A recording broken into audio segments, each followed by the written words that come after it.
Amado, no livro de 1 Pedro, capítulo 3, e o versículo 7 fala assim: igualmente, vós, maridos, vivei com ela com entendimento, dando honra à mulher como o vaso mais fraco, como aquele que, juntamente com elas, sois herdeiro da graça da vida, para que não sejais interrompido as vossas orações.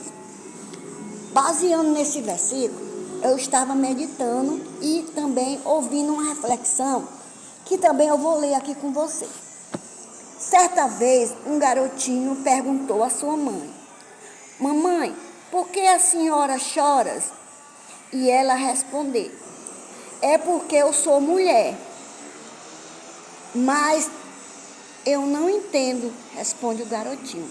A mãe se inclina para ele com amor, o abraça, um abraço. Mais tarde, o menininho pergunta ao pai: papai, por que às vezes a mamãe está chorando sem motivo?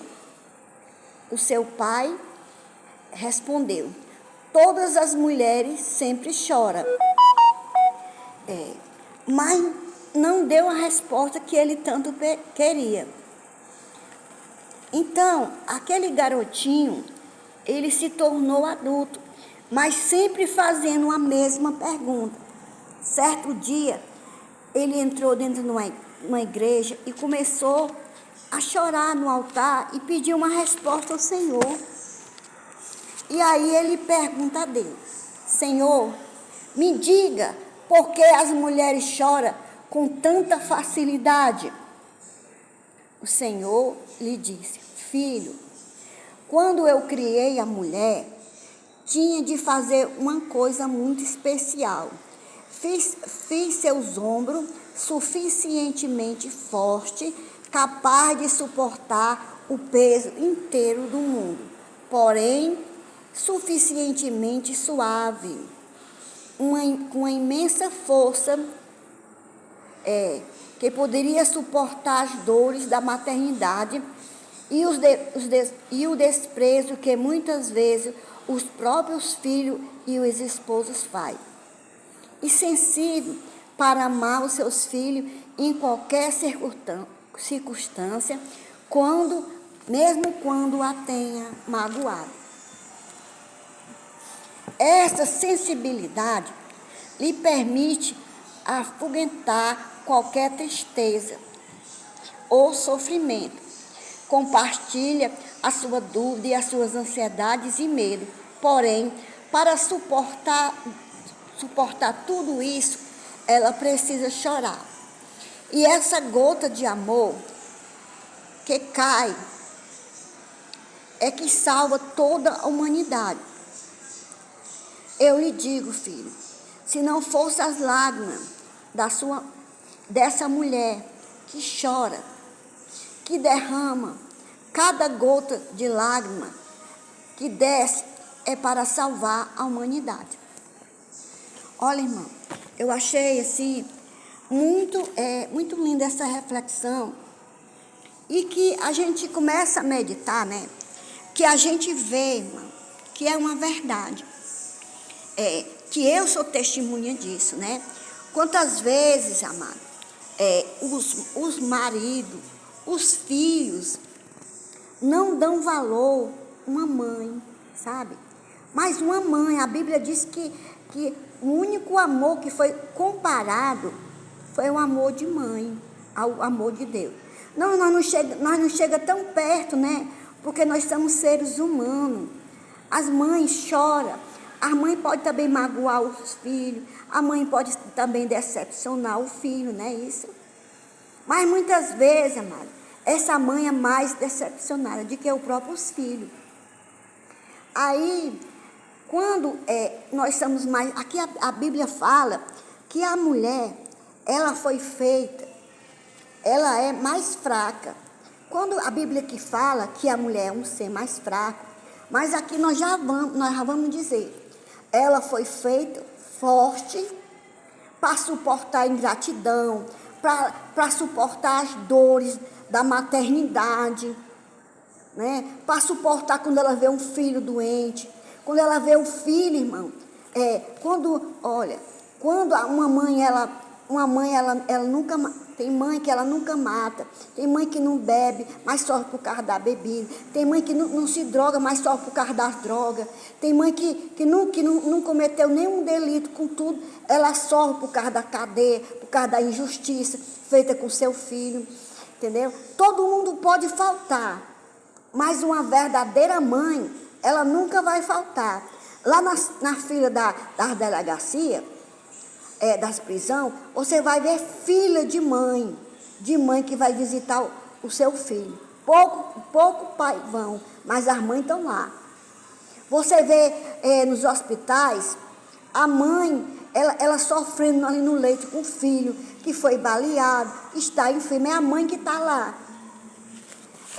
Mas quando a mãe erra, é difícil alguém querer compreender, não é isso? Entendeu? Mas quando Deus coloca o verdadeiro amor no filho, para ele honrar o seu pai, sim, a Bíblia diz que eles serão abençoados na terra. Aí aqui, nessa reflexão que eu estava aqui lendo para vocês, que muito me chamou a atenção, porque eu mesmo não entendia, porque eu era tão frágil para chorar, que Deus tinha me feito com o meu coração muito sensível quando um filho diz algo comigo, ou não me obedece, ou fica passando no rosto algumas fraquezas que eu faço com eles, não é isso? Mas que uma mãe, quando ela vai dar um conselho para o filho, ela sempre vai querer o bem daquele filho. Ela quer o bem, mas quando eles quebram a cara, quem é que eles vão procurar? É a mãe, entendeu? Então, uma lágrima que cai no rosto de uma mãe, de uma mulher, ela é uma lágrima que cai no altar do Senhor. Que cai, para salvar a humanidade, né? Porque a humanidade, sabe quem é? O meu filho, é a minha filha, é o meu esposo, entendeu? E que muitas vezes, aqui diz, né? Que como muitas vezes os nossos filhos, os nossos esposos, muitas vezes, não nos honram, né? Os nossos filhos não nos honram. Mas aí o Senhor fala aqui na sua palavra que o homem, ele tem que habitar com a mulher com entendimento, dando honra à mulher, respeitando como um vaso mais fraco. Mas nessa reflexão já disse que a mulher foi feita com um lombo muito mais forte, ela foi feita forte para suportar a maternidade, para suportar a ingratidão, entendeu? Elas mesmo, quando as pessoas são ingratas com ela, muitas vezes a defesa dela é mais... Ela fala, mas ao mesmo tempo ela perdoa. Ela chora, e ali ela se desabafa naquele momento. E aí Deus pega, olha, vem um anjo do Senhor e começa a colher a sua oração. Entendeu? Então, o homem tem que habitar com a mulher com entendimento. Aí no livro de Efésios, capítulo 5, e o versículo 25 diz assim: vós, marido, amai as vossas mulheres, como também Cristo amou a igreja e a si mesmo se entregou por ela. Olha, ainda diz, né, mais, que o homem, ele tem que amar a sua esposa. Ele tem que amar, ele tem que habitar com ela com entendimento. Ele tem que ver as fraquezas, onde é que está o momento da fraqueza. Saber que ela é muito sensível. Porque, irmã, a mulher é comparada com uma flor, né, plantada e ali, aquela flor, ela transmite uma beleza, uma suavidade, uma fragrância cheirosa, que se não tiver aquela flor, com certeza nada vai estar ali belo. A mulher é isso. Então, diz aqui que os homens têm que coabitar com entendimento.